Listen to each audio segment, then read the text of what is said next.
Glória a Deus. Abra sua Bíblia, irmãos. 1 Pedro, capítulo 5, versículos 8 e 9. Você me viu sentado ali no louvor porque as pernas estão doendo. Inventei de jogar bola mais cedo com os jovens. Esse menino parece que tem um foguete nas pernas.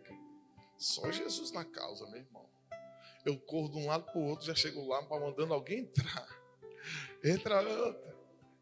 Se não joga 2 horas de 10 até meio-dia. Misericórdia. 10 ao meio-dia, meu irmão. É gás, viu? Não tenho mais não pulmão para isso. 1 Pedro, capítulo 5, versículo 8 ao 9. Vou ler aqui. Tem alguns que estão sem Bíblia. Não deveria. Amém? Sede sóbrios e vigilantes. O diabo, vosso adversário, anda em derredor, como leão que ruge, procurando alguém para devorar. Resistir-lhe firmes na fé, certos de que sofrimentos iguais aos vossos estão se cumprindo na vossa irmandade espalhada pelo mundo. Diga amém. Senta, irmãos. Descanse as suas canelinhas. Amém? Irmãos, uma das coisas que tem queimado muito no meu coração esses dias. Semana passada aqui nós vimos uma palavra baseada na vida de Pedro, quando o texto vai dizer que Satanás pediu para cirandar na vida de Pedro. Jesus disse: eu roguei ao Pai para que a sua fé não. Então Jesus rogou ao Pai para que Pedro fosse livre dos ataques ou que a fé de Pedro não desfalecesse. Então a ideia do Senhor não é nos livrar, é nos fortalecer. Diga amém por isso. E esses dias eu estava meditando nessa palavra, em 1 Pedro capítulo 5, aonde vai falar exatamente isso. Porque, irmãos, quanto mais os dias se aproximam do fim, mais a gente vai precisar estar com a fé fortalecida no Senhor para suportar. Percebam uma coisa aqui nesse texto. Pedro, ele está trazendo os últimos conselhos nessa carta. Ele não está pegando um sermão montado e levando para uma determinada situação. Pelo contrário, ele está dando ensinamentos finais, conselhos finais, e ele vai trazer para nós, de verdade, como que nós precisamos estar mediante as ações do inferno. Sabe qual que é o meu e o seu erro? É quando a gente só vai buscar se revestir, sabe, em Deus, armaduras, quando o inferno consegue, de alguma forma, afetar a nossa fé. Ou quando o inferno, de alguma forma, se levanta em algumas situações, aí você diz assim: eu tenho que buscar Deus, eu tenho que me revestir. Não, irmãos, nós precisamos, dia após dia, estar fortalecidos no Senhor, estar revestidos no Senhor, porque, preste atenção, o texto está dizendo para nós: o diabo, o vosso adversário, ele anda ao vosso. Preste atenção, o texto não diz que ele vai andar ou que ele andou, o texto está no presente. Então o texto está dizendo que ele anda. Então, se ele anda, olha só os conselhos de Pedro aqui para nós. No capítulo 5, versículo 8, ele diz: sede sóbrios, ou seja, esteja consciente, mas estejam vigilantes.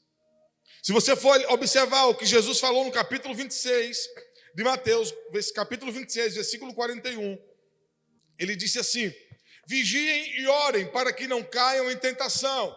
O espírito está pronto, mas a carne é? Se você olha para a ideia de Deus do espírito, Deus quer falar comigo e você no espírito. Não é nas emoções, não é na carne, é no espírito. É tanto que a Bíblia, quando vai trazer para nós acerca da paternidade de Deus, ele vai dizer: o Espírito de Deus testifica com o nosso. Então é no espírito que ele está dizendo aqui, ó, o espírito está pronto. É tanto que quando a Bíblia fala assim, que a carne volta para o pó e o espírito volta para Deus que o... Quando a gente entende as palavras de Deus no espírito, irmãos, tudo começa a mudar em nós. E quando ele está falando aqui com os discípulos acerca de vigiar e orar, é aquele texto exato que você conhece muito bem. Quando os discípulos estavam ali, Jesus estava precisando de intercessores, e Jesus agora vai dar uma palavra para ele dizendo: vigiem e orem. Porque o seu espírito está pronto, mas a sua carne é fraca. Então, nessa primeira lição, eu queria que você caminhasse comigo. Eu vou mandar essa mensagem no grupo dos líderes. Diga comigo: permanecendo firmes na fé. Como que a gente permanece firme na fé? Irmãos, quando se falar em fé, eu queria que você tivesse na sua mente aí alguns pontos importantes.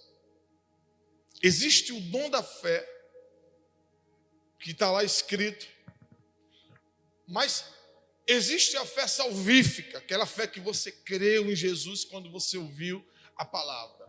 Lígia perguntando aqui ainda agora, como é que você foi alcançado, né? Que você passou a crer em Jesus, ter fé em Jesus, e ela trouxe aqui alguns meios, né, de verdade, que nós somos alcançados. Essa é a fé salvífica. É aquela fé que você agora passou não apenas a acreditar que Jesus existe, mas uma fé que trouxe para você salvação. É uma fé que você entendeu exatamente que fora de Jesus não tem salvação. Nenhum outro nome há além do nome de Jesus que pode salvar o homem. Essa é a fé salvífica. Só que quando Paulo fala em Efésios capítulo 6, eu falei isso aqui semana passada, eu quero estar repetindo isso para vocês estarem apercebidos do que Deus está falando com a gente. Ele diz: tomando sobretudo o escudo é esse aqui. Essa aqui é a fé que você vai precisar exercer diariamente. Fé para ser salvo você já tem, diga amém. Glória a Deus por isso. Crer que não existe outro nome que salve, você já sabe. Agora nós vamos precisar diariamente da fé que nos ensina a perseverar. Toca para alguém aí e diga assim: a fé que nos ensina a perseverar é dela que nós vamos precisar para os últimos dias. O exemplo que Pedro dá aqui nesse capítulo 5 é que ele está dizendo, irmãos, há 2000 anos atrás, ele está dizendo: neste momento existem irmãos nossos que estão sofrendo perseguição por causa do nome de Jesus. E eu digo para você, nesse momento existem homens e mulheres que estão sendo mortos por causa do nome de Jesus. Existem vários vídeos, se você for pesquisar na internet, principalmente no site Portas Abertas, de pais que estão vendo seus filhos serem violentados e os seus filhos serem mortos por extremistas radicais que não aceitam o nome de Jesus. E eles precisam ver aquilo e eles precisam suportar aquilo. Essa é a fé que eu estou falando nesta noite. Talvez a oração que você vai precisar usar para esses últimos dias, irmãos, não é uma oração para você alcançar algumas coisas, é uma oração para você aprender a perseverar no Senhor. Permanecendo firmes na fé. Primeiro, vigiando. Quando vigiamos, não entregamos ao inferno aquilo que conquistamos em Cristo. Se você for ver o texto lá em Efésios, quando ele diz assim: não deis lugar ao diabo, não está falando de pessoas, irmãos, está falando de lugar geográfico. A palavra ali no grego é topon, que significa lugar, posição, local ou região. Você sabia disso? Quantas vezes a gente orou, você orou dizendo assim: Senhor, entrega essa cidade nas nossas mãos. Senhor, faz isso em tal estado. Faz isso no Brasil. Quem já orou assim, para que o Senhor salve o Brasil? Sim ou não? Então, é justamente a oração que nós fazemos, dizendo: Senhor, o Brasil é do Senhor. A palavra vai dizer, feliz é a nação cujo Deus é o Senhor. Quando você fala assim, em Deus ser Senhor de uma nação, você está dizendo, Senhor, tira da mão do inferno o domínio, irmãos. Esses dias nós vimos nas escolas sendo afetadas. É o inferno tentando conquistar território. Esses dias, lá em Neópolis, naquele colégio Agonaldo. Você ficou sabendo, Eduardo? Teve uma criança que já estava entregando envelopezinhos ali, anunciando que já tinha gente se preparando para atacar. A polícia foi lá, você soube disso, Lídia? A polícia foi lá, segurou o menino, chamou os pais, ele teve que ser expulso da escola. Então, quanto mais o fim se aproxima, mais precisamos pedir ao Senhor que nos dê estrutura para aprender, suportar. Porque para os últimos dias não é melhoria que vai haver. Pelo contrário, quando a Bíblia diz, quando todos acharem que há paz e segurança, o texto vai dizer, aí virá repentina destruição. Diga para quem está do céu, vamos pregar comigo, irmãos. Diga, cuidado, quando tudo estiver calminho na sua vida. Olhe para quem está do seu lado, diga isso para ele, irmão. Diga, cuidado, quando tudo estiver calmo.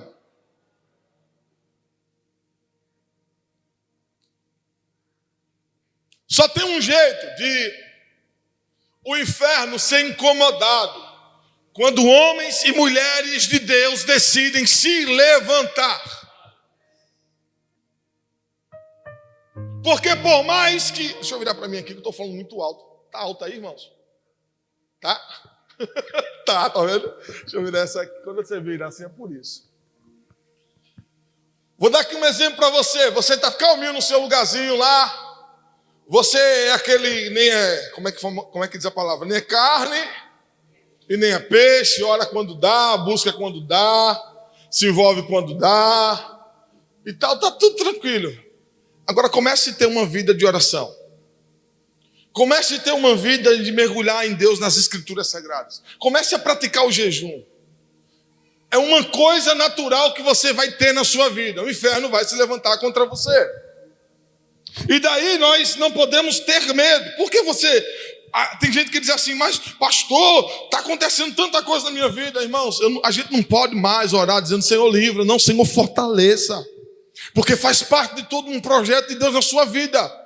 Porque a ideia de Deus é pegar a igreja dele, é transformar na igreja dele, pegar homens e mulheres e deixarem capacitados, para que quando os dias maus chegarem, para que quando os dias finais chegarem, sermos uma igreja que, independente de qualquer coisa, não vai abrir mão de Jesus. É exatamente isso. E daí a nossa fé, ela vai precisar estar pautada naquele que é a rocha da igreja. Naquele que é o fundamento da igreja. Por quê? Porque os dias maus vão revelar aonde a casa está edificada. Só tem uma forma de Deus mostrar como está a minha e a sua casa.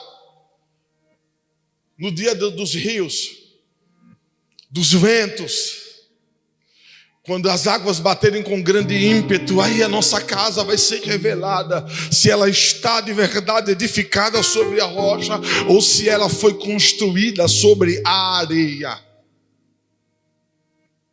Porque a fé, ela vai nos mover a isso, irmãos. Dentro deste lugar, posição, local e região, nós precisamos de verdade ouvir o que Jesus disse, vigiem e orem. A gente tem que orar muito, mas a gente tem que vigiar muito mais. Eu estava conversando esses dias com algumas pessoas, eu disse assim, olha, existem alguns portais que são legais para que o inferno ele tenha acesso. São os olhos, a boca e os ouvidos. Lá em Mateus, Jesus disse que candeia do corpo são os... De sorte que se os olhos forem bons, todo o seu corpo será bom. Eu estava agora me arrumando lá para vir para cá e o Senhor me fez lembrar de Gênesis. Eu disse, mas o que isso tem a ver? Aí o Senhor disse assim: lembra de Adão, quando a proposta chegou ali para sua esposa? Eu digo, tá certo. Lembra que a serpente disse assim: não, no dia que você provar do fruto, você vai conhecer o bem e o mal. E o texto vai dizer, se você pegar em Gênesis: e Eva viu que a árvore era para dar o quê? Conhecimento do bem e do mal. Ela viu, ela percebeu. Só que ali, ela, humanamente falando, era bom. A proposta era bacana. Eu disse, sim, Senhor, e o que isso tem a ver? Dentro desses portais, daquilo que nós enxergamos. Lembra que quando ela provou do fruto, o texto diz, e ela viu, e eles viram que estavam, ou seja, agora o pecado está revelando a nudez. Então, nem tudo que a gente olha e a gente vai achar que é bom está dentro daquilo que o Senhor propôs para nós. Só se percebe no mundo espiritual depois que se rompe uma aliança. Sabe, e dentro disto, eu estava falando para os jovens o seguinte, eu disse, a gente precisa nesses dias de verdade tomar muito cuidado com aquilo que se vê. Aquilo que se vê na internet, aquilo que se enxerga, aquilo que se percebe nas coisas. Porque, meu irmão, se você estando na brecha, buscando a Deus, já não é fácil caminhar com Jesus. Imagine dando brecha. Eu vi, acho que foi Bruno, há um tempo atrás, ele falou sobre a palavra retaliações. Existem retaliações que o inferno tenta usar contra você. E na maioria das vezes ele consegue ter acesso, não é porque Deus é ruim e está deixando, é porque ele encontrou um portal aberto. O portal daquilo que falamos tem tudo a ver com a água que jorra. A mesma fonte não pode jorrar água doce e jorrar água amarga. E é aqui que a gente precisa de verdade, irmãos, dentro desse ponto de estar vigiando, estar apercebido, para que esse adversário que anda ao nosso derredor, bramando como leão, buscando a quem possa tragar. Se vigiamos naquilo que vemos, se vigiamos naquilo que falamos e se vigiamos naquilo que ouvimos, pode ter certeza, o inferno pode espernear de um lado para o outro, mas ele não vai tocar, porque o sangue do Cordeiro ainda guarda. Se você vai ver em Êxodo, quando o anjo da morte está passando, ele só não passava na casa que tinha sangue nos umbrais. Aleluia. Porque na casa onde tem o sangue do Cordeiro, o anjo da morte não entra. Então, de verdade, irmãos, é tempo de a gente viver aquilo. Aquele que é santo se santifique mais. Aquele que é sujo se suje mais ainda. Vai entrar num relacionamento, vai entrar numa empresa, vai fazer alguma coisa. Irmão, seja santo naquilo que Deus colocou nas suas mãos.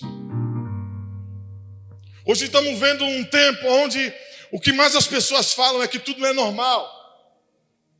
Não, namorar e praticar sexo é normal, é besteira isso. É promiscuidade, é pecado. E esses são portais que Satanás entra. E Deus não vai abençoar nada que comece em pecado, que é a prática de pecado, porque tem que ter renúncia. Aleluia. Poderia estar aqui, olha uma palavra, pá! E você sair daqui chapadão de Deus, cheio da presença, mas, irmãos, para esses dias é de fé que a gente precisa. É perseverar, termos fé para perseverar, vivendo uma vida em santidade. Vigiando naquilo que vemos, vigiando naquilo que falamos e vigiando naquilo que ouvimos, porque tudo que alimentamos se torna sementes em nosso coração. Aleluia. permanecendo firmes na fé e resistindo aos ataques do inferno. Versículo 9 de 1 Pedro, capítulo 5, vocês estão comigo, irmãos? Olha o que o texto vai dizer para nós. Resisti-lhes firmes na... Irmãos, é resistência. É resistindo mesmo.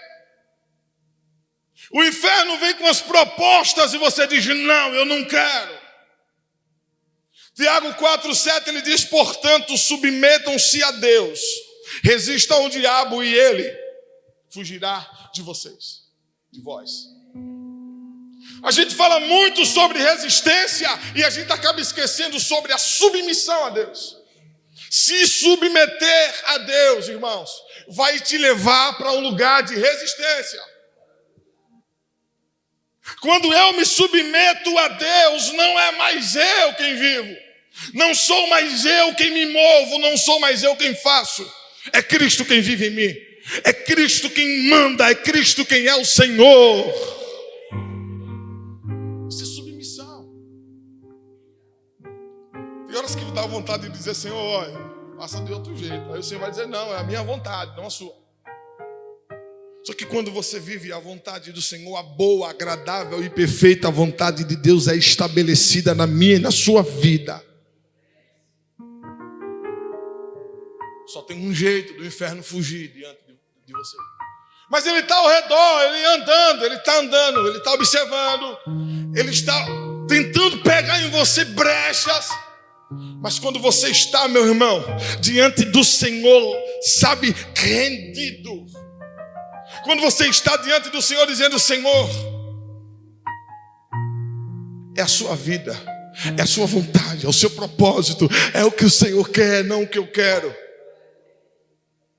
E daí automaticamente Deus vai fortalecendo a sua vida, a sua fé, vai lhe ensinando a aprender a ir resistindo às propostas do inferno. Porque o salário do pecado é a morte é eterna, é espiritual. Por isso que também para esses últimos dias permanecermos firmes é se submetendo a Deus e resistindo ao inferno. Como que nós vamos permanecer firmes também na fé? Como que nós vamos estar firmes nesses dias? Diga comigo, batalhando pela fé. Irmãos, Judas vai falar no capítulo 1, versículo 3.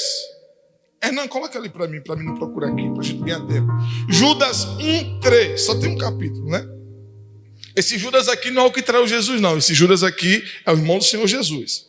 Me perguntaram se esse era o Judas Iscariotes, um dia desse, eu disse não.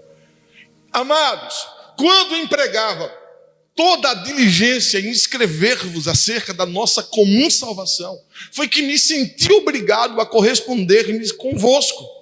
Diga comigo, exortando-vos a batalhardes diligentemente pela fé, que uma vez por todas foi dada para quem? Com muita ousadia, diga para quem está no céu, diga, não foi para o ímpio que a fé foi dada, diga, foi para você, crente. Ô glória! Essa fé foi dada para você, para os santos. E a expressão aqui é batalhar diligentemente, é dia após dia, pela fé, irmãos. Pastor, eu tenho que batalhar até, meu irmão. Uma hora você vai dizer bem assim, eu vou largar a rede. Aí Jesus vai dizer, quem mandou largar a rede? Uma hora o inferno vai ficar atacando. Irmãos, eu falo essas coisas e daqui a pouco, amanhã, o inferno já fica ali atacando. É um negócio horrível. Mas eu vou denunciar esse coisa ruim, esse nojento. O inferno, ele trabalha da seguinte forma. Ele vai usar aquilo que você provavelmente já é fraco, você já cedeu. Aí ele vai numa área e não consegue. Aí você venceu, batalhou pela fé. Aí depois ele vai em outra área que você também um dia já cedeu. Aí você vence, aí ele vai na outra. Aí você tem uma hora que você está lá em cima do monte, se sentindo Moisés, sabe, dizendo assim, aqui o fogo está caindo. está cheio de Deus. Mas uma hora a gente desce do monte e a gente percebe que lá embaixo a realidade é outra. E lá embaixo é uma vida comum e normal. Você tem que trabalhar, você tem que estudar, você tem que cuidar da sua casa, da sua família, dos seus filhos. Sabe, de tudo, é uma vida normal. E é exatamente nesse âmbito que o inferno consegue distrair muita gente. Porque é um âmbito que você, diante de Deus, você não está errado, você está fazendo certo. Você está trabalhando para manter sua casa, para cuidar da sua casa, dos seus filhos. Só que ele acaba dando fardos para você. Não Deus, mas o inferno, que não está dentro daquilo que é a proposta de Deus. Porque Deus não dá nada para os filhos que afastem dele. E daí você sai acumulando um fardo, outro, uma coisa e outra, e daqui a pouco você não tem mais secreto com Deus, e daqui a pouco você não tem mais vida com Deus, e daqui a pouco você percebeu que você se distraiu. Pastor, e se distrair é pecado? Não, mas é arriscado. Vai resultar no pecado. Vou repetir uma das coisas que eu falei esses dias aqui: quando ele não consegue destruir, ele tenta distrair. Por isso que a fala de Pedro é: sejam sóbrios e sejam vigilantes. Quando Jesus está ali sendo tentado, você vai perceber que ele fala uma proposta. Jesus disse: não, está escrito. Mas faça isso porque está escrito. Jesus diz: não. Jesus está resistindo, irmãos. Mas eu vou dar o reino, todos os reinos do mundo, se você se prostrar e me adorar. Diz: não, porque está escrito, só se curvará diante de Deus e só a ele servirá. Irmãos, perceba que a resistência de Cristo está dentro da palavra de Deus. Por isso que precisamos de verdade estar pautados na palavra, para quando o inferno tentar te parar, tentar atacar a sua fé, tentar roubar a alegria de caminhar com Jesus, você dizer: não, porque eu tenho uma palavra que Jesus disse, e ele disse que estaria comigo todos os dias, até a consumação dos séculos. Isso é palavra, é você liberar a voz de comando. É uma hora você olhar para o espelho e você dizer bem assim: não, o Senhor está com você. O inferno vai dizer: você está só. O inferno vai dizer: você tem que parar. Olhe para dentro de você, olhe para a sua alma. É por isso que a palavra precisa ser pega no espírito. Aleluia. Porque quando a gente entende isso, irmãos, a gente vai começar a mudar alguns posicionamentos no mundo espiritual. Aleluia. Batalhar pela fé é isso. E como é que nós vamos batalhar pela fé quando vier o cansaço, o desânimo, se entristecer? É com o escudo da fé que eu falei semana passada.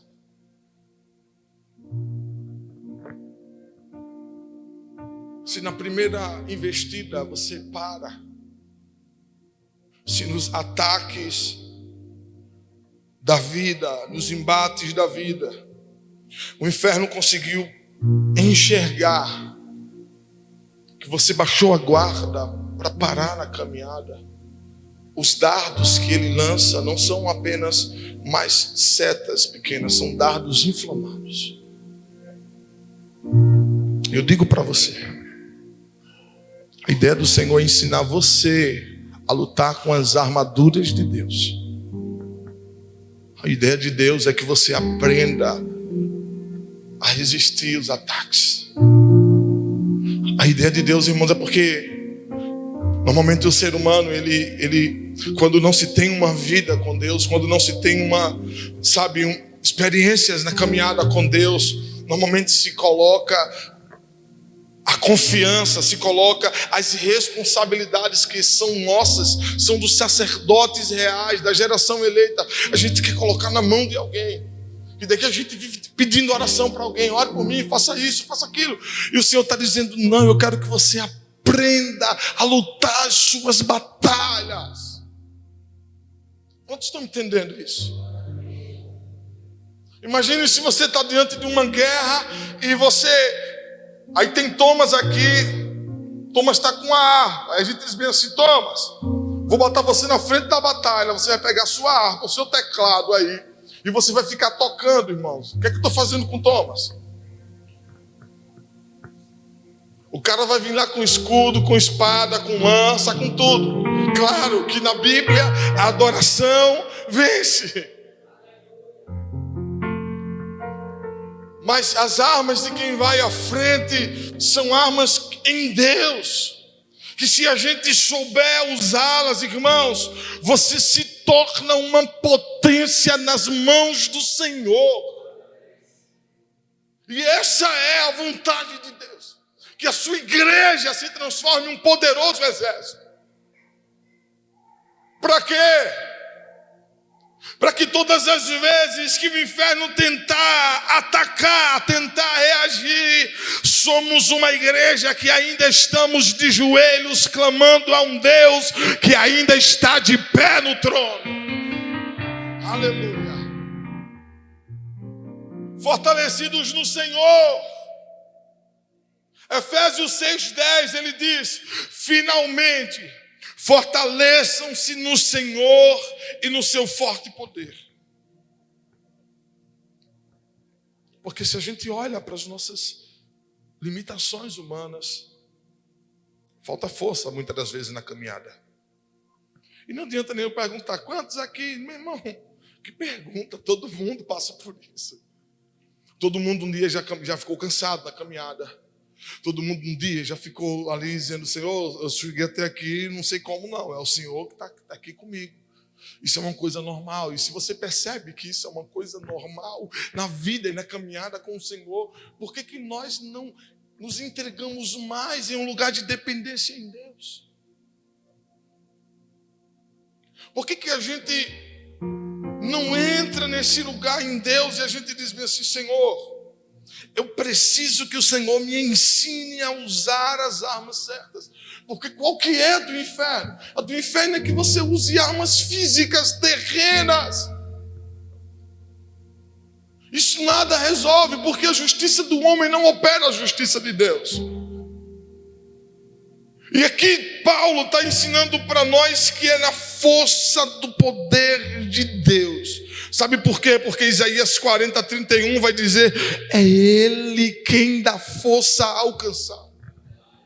É Ele quem revigora a força daquele que não tem nenhum vigor. É o Senhor. Está cansado? Está cansada? Está sem força?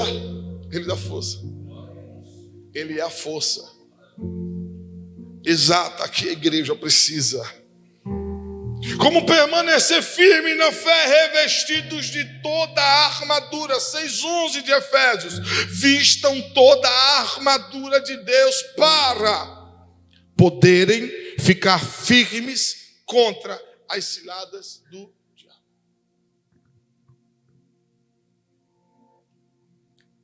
As ciladas do diabo.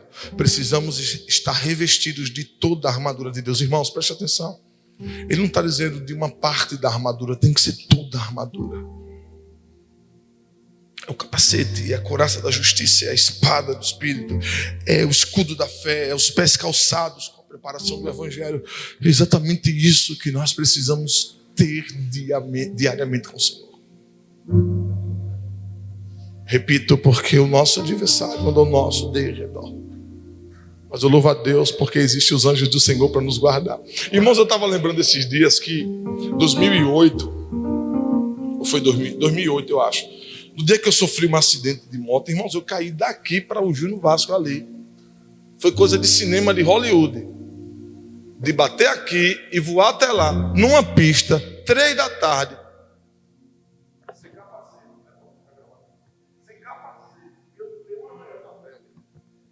Me explique como é que isso acontece.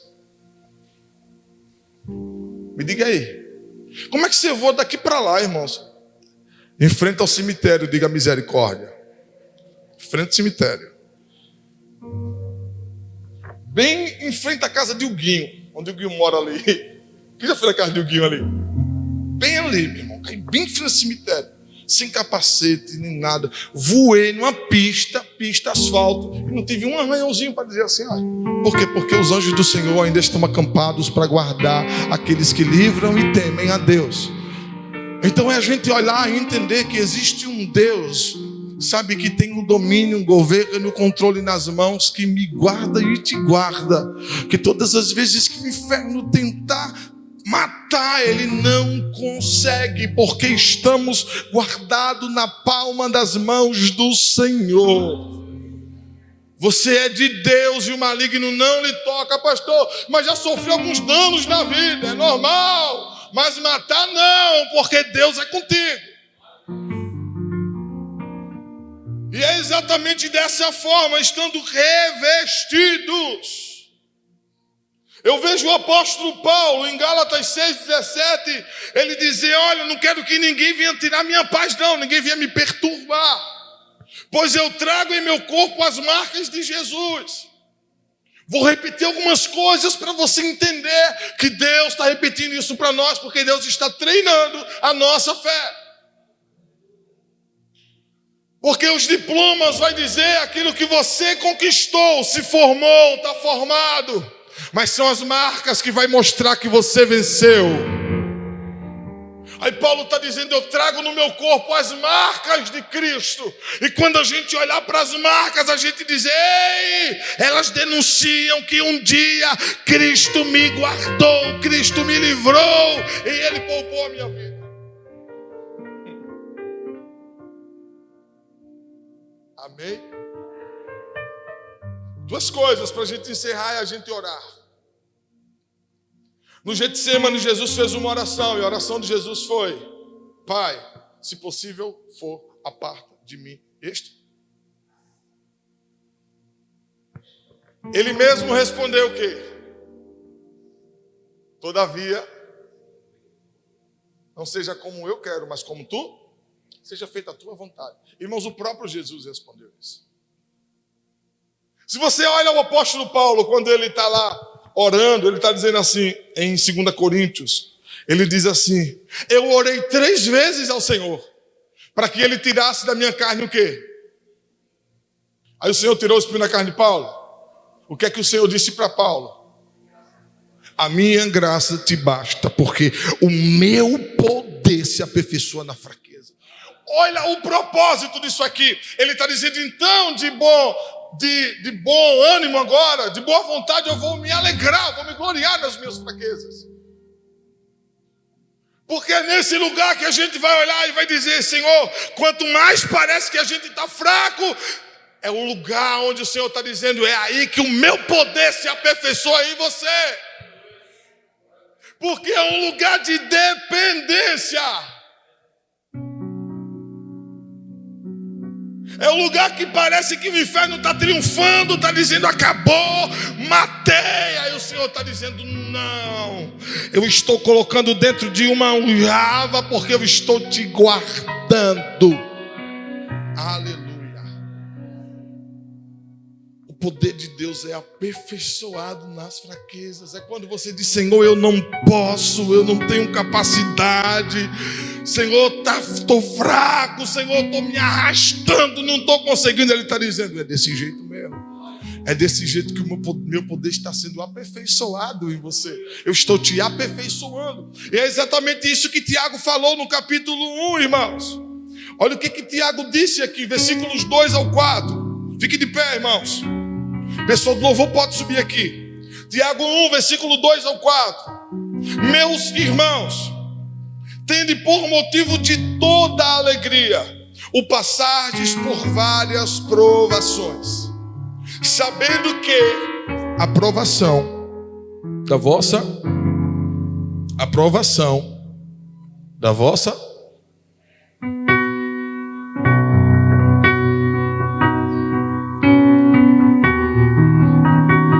a nossa fé, ela é provada. A sua fé vai ser provada. Só que a provação da sua fé, ele está dizendo para mim e para você, uma vez confirmada, é isso que Deus está fazendo, está provando. Diga comigo, ela vai produzir em mim perseverança.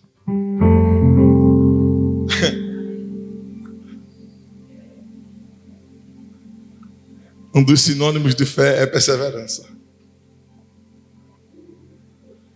É o pistis de Deus. Então, a ideia de Deus é exatamente essa.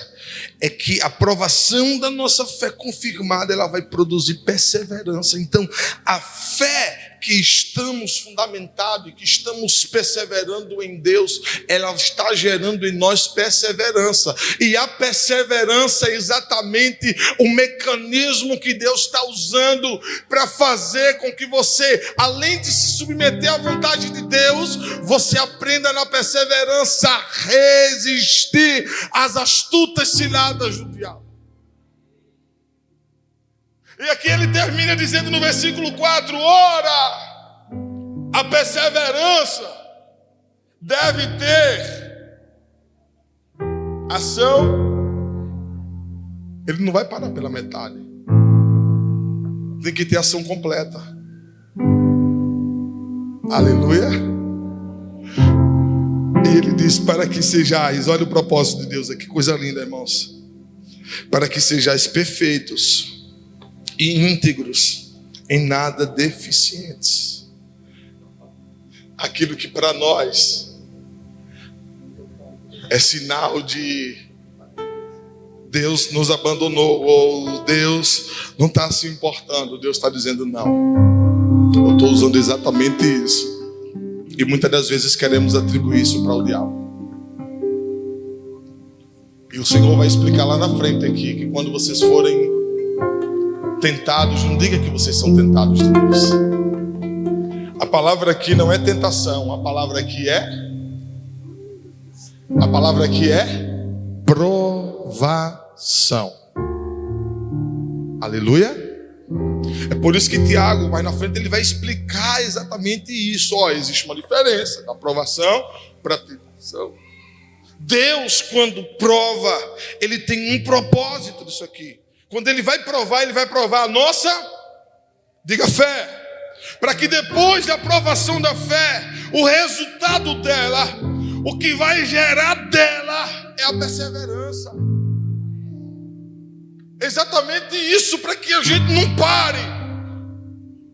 É exatamente isso, irmãos. E a gente pregar um sermão como esse hoje, e amanhã o inferno dizer: pare.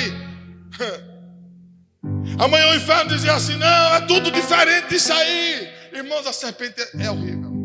É igual o Éden. Não, Deus falou assim, foi, mas não é desse jeito não. Se você provar, vai acontecer o contrário do que ele disse.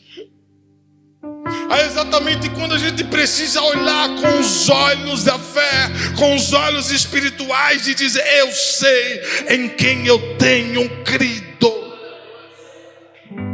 Palavras de comando, para você olhar para o espelho, para você olhar para a sua alma e dizer: alma que está abatida, porque está perturbada dentro de mim, espere em Deus. Aleluia. Eu quero orar nesse propósito. Mas pastor, parece que não passa. O texto está dizendo aqui em Tiago que Deus está aperfeiçoando a perseverança dos santos. Exatamente porque Deus está tentando fazer em mim e em você trazer uma perfeição, não no sentido de sermos inerrantes, não é nesse sentido, mas uma perfeição pautada em santificação, em correções diárias daquilo que outrora nos afastava de Deus. Paizinho, nós te louvamos, porque a tua palavra é viva e ela é eficaz. Ela produz no coração do homem, das pessoas, um resultado extraordinário do Senhor. Eu oro para que em nome de Jesus o Senhor fortaleça os meus irmãos, que o Senhor continue encorajando o teu povo. Oramos para que dentro de cada um, aquilo que foi liberado no Espírito, o Senhor traga clareza, o Senhor traga confirmação, que o Senhor testifique isso nos corações, que o nosso espírito venha se alegrar, venha exultar no Deus da nossa salvação. Eu oro para que o Senhor repreenda todos os ataques nas mentes. Eu oro para que o Senhor tire toda a amargura de coração, toda a tristeza dos corações, toda a dor dos corações.